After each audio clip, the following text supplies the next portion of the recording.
नमस्कार. आज आपण एका रंजक विषयावर माहिती घेणार आहोत. नमस्कार.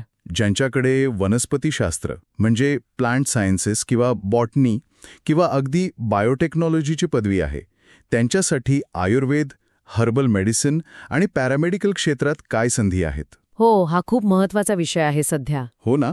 आपल्याला मिळालेल्या माहितीतून तर असं दिसतंय की इथे बऱ्याच उत्तम संधी आहेत. चला याचा सविस्तर आढावा घेऊया आज. अगदी. कारण कसं आहे ना, पारंपरिक आणि नैसर्गिक औषधांची लोकप्रियता आणि मागणी दोन्ही वाढत आहेत. त्यामुळे या क्षेत्रांमध्ये म्हणजे संशोधन, उत्पादन, मग ते क्वालिटी कंट्रोल असो किंवा अगदी आरोग्य सेवा, यात नवीन भूमिका तयार होत आहेत. बरोबर. आपल्याकडील माहितीच्या आधारे आपण यावर अधिक प्रकाश टाकू शकतो. नक्कीच. सुरुवात करूया आयुर्वेद आणि हर्बल मेडिसिनमधल्या काही मुख्य भूमिकांपासून. पहिलं म्हणजे संशोधन शास्त्रज्ञ. यात पण विशेषतः एथनोबॉटनी.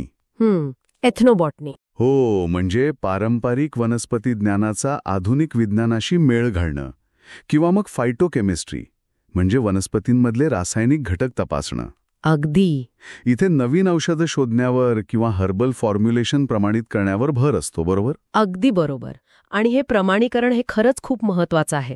कारण नैसर्गिक उत्पादनांमध्ये घटकांची जी स्थिरता असते ना, ती टिकवणं एक आव्हानच असतं. अच्छा. याशिवाय आयुर्वेदिक उत्पादन विकास अधिकारी पण असतात. ते नवीन सौंदर्य प्रसाधनं किंवा काय म्हणतात त्याला, न्यूट्रास्युटिकल्स हे विकसित करतात. आणि अर्थातच फार्मा कंपन्यांमध्ये क्वालिटी कंट्रोल म्हणजे गुणवत्ता नियंत्रण किंवा क्वालिटी ॲश्युरन्स गुणवत्ता आश्वासन अधिकाऱ्यांची भूमिका तर महत्वाची आहेच. ते उत्पादनांचा दर्जा तपासतात. म्हणजे खात्री करतात की सगळं ठीक आहे. हो. आणि मग फार्मॅकोग्नोसिस तज्ज्ञ. यांचं काय काम असतं नक्की? फार्माकोग्नोसी तज्ज्ञ म्हणजे ते औषधी वनस्पतींचा सखोल अभ्यास करतात. त्यांची ओळख, त्यांचे गुणधर्म, ती कुठून मिळते, या सगळ्या गोष्टी ते जाणतात.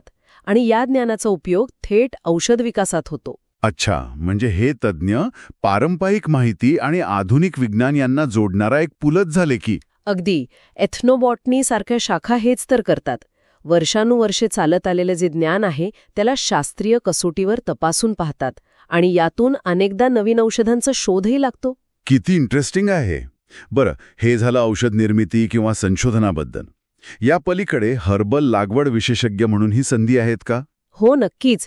या भूमिकेत कसं सेंद्रिय शेती, औषधी वनस्पतींची योग्य प्रकारे लागवड करणं आणि पर्यावरणाला धक्का न लावता त्यांची काढणी करणं यावर लक्ष केंद्रित केलं जातं. म्हणजे सस्टेनेबल प्रॅक्टिसेसवर भर असतो. बरोबर. आणि जर समजा कोणी अतिरिक्त प्रमाणपत्र मिळवली तर आयुर्वेदिक सल्लागार किंवा थेरपिस्ट म्हणूनही काम करता येतं. ओके. तेवढंच नाही तर वैद्यकीय लेखक म्हणूनही काम करता येतं. या विषयातली शास्त्रीय माहिती सोप्या भाषेत लोकांपर्यंत पोहोचवणं हेही एक महत्त्वाचं काम आहे. हे झालं आयुर्वेद आणि हर्बल मेडिसिन. पण वनस्पती विज्ञानाचं ज्ञान पॅरामेडिकल सायन्सेसमध्ये पण उपयोगी ठरू शकतं, नाही का? हो, नक्कीच. उदाहरणार्थ फ्लेबोटोमिस्ट किंवा मेडिकल लॅब टेक्निशियन असतात ना, हो, ते वनस्पती आधारित औषधांच्या ज्या क्लिनिकल चाचण्या होतात त्यात स्पेशलायझेशन करू शकतात. अच्छा. मग डायटिशियन किंवा न्यूट्रिशनिस्ट ते लोकांना हर्बल सप्लिमेंट्स बद्दल योग्य सल्ला देऊ शकतात. कारण आजकाल सप्लिमेंट्स खूप घेतली जातात. हो, ते तर आहेच. इतकंच नाही तर नॅचरोपॅथी, युनानी, सिद्ध यांसारख्या ज्या पर्यायी उपचार पद्धती आहेत तिथेही प्रॅक्टिशनर म्हणून काम करता येतं. म्हणजे हर्बल ज्ञान फक्त उत्पादन किंवा संशोधनापुरतं मर्यादित नाहीये. अजिबात नाही. ते थेट आरोग्य सेवा आणि पोषण क्षेत्रातही तितकंच महत्वाचं ठरतंय. अगदी. मग या क्षेत्रामध्ये यशस्वी होण्यासाठी कोणती कौशल्य किंवा प्रमाणपत्र जास्त उपयोगी ठरतील? काही कोर्सेस आहेत का खास? हो, बरेच चांगले अभ्यासक्रम उपलब्ध आहेत. जसं की NIA म्हणजे राष्ट्रीय आयुर्वेद संस्थान किंवा राजीव गांधी पॅरामेडिकल इन्स्टिट्यूट यांचा आयुर्वेदिक फार्मसीमधला डिप्लोमा असतो 1-2 वर्षांचा. ओके. बंगळुरूची FLHT म्हणून एक संस्था आहे, त्यांचा मेडिसिनल प्लांट्समधला 1 वर्षाचा पोस्ट ग्रॅज्युएट डिप्लोमा पण खूप चांगला आहे. आणि समजा कमी कालावधीचे कोर्सेस हवे असतील तर? आहेत ना, आयजीओनो किंवा केरळ आयुर्वेद अकादमी हे साधारण 6 ते 12 महिन्यांचे हर्बल मेडिसिनमध्ये सर्टिफिकेट कोर्सेस चालवतात. बरं. लखनौला CSIR CIMAP आहे. ते फार्माकॉग्नासी आणि फायटोकेमिस्ट्रीमध्ये 6 महिने ते 1 वर्षाचा अभ्यासक्रम देतात.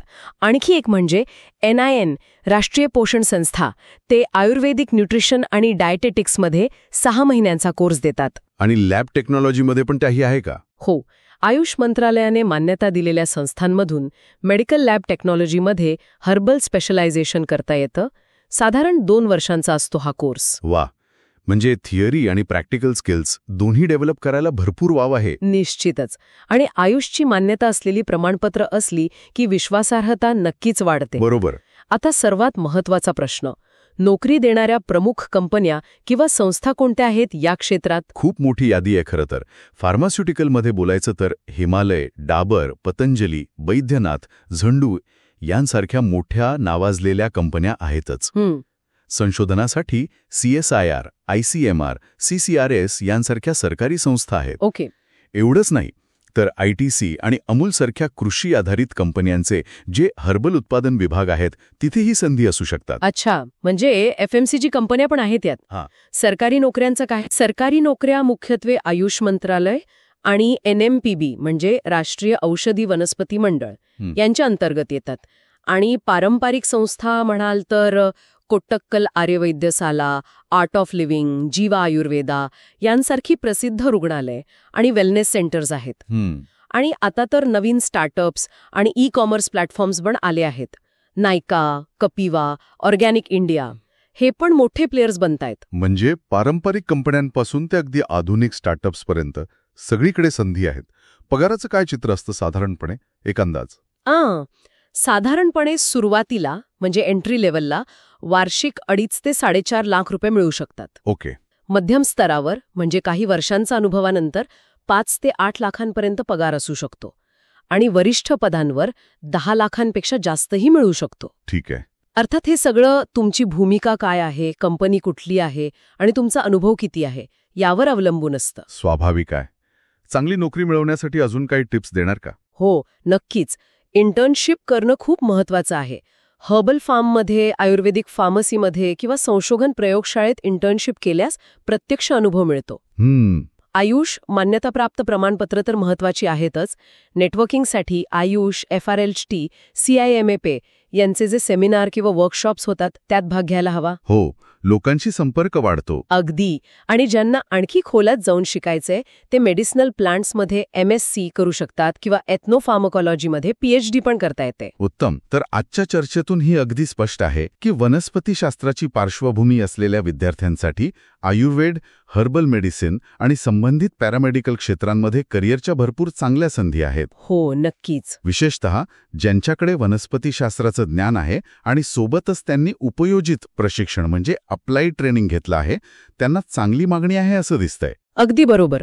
हा पारंपरिक ज्ञानाचा आणि आधुनिक विज्ञानाचा संगम आहे आणि हा उद्योग सतत वाढत आहे, विस्तारत आहे. खरंय. पण या सगळ्या माहितीच्या आधारावर एक विचार मनात येतोय की भविष्यात तंत्रज्ञान म्हणजे टेक्नॉलॉजी आणि विशेषतः कृत्रिम बुद्धिमत्ता AI हे हर्बल मेडिसिनचं संशोधन किंवा त्याचं क्वालिटी कंट्रोल किंवा अगदी पर्सनलाइज्ड आयुर्वेदिक उपचार पद्धती यात काय नवीन भूमिका बजावू शकेल? हा खरंच एक विचार करण्यासारखा मुद्दा आहे. खूप शक्यता आहेत तिथे. हो ना, यावर नक्कीच विचार करायला हवा.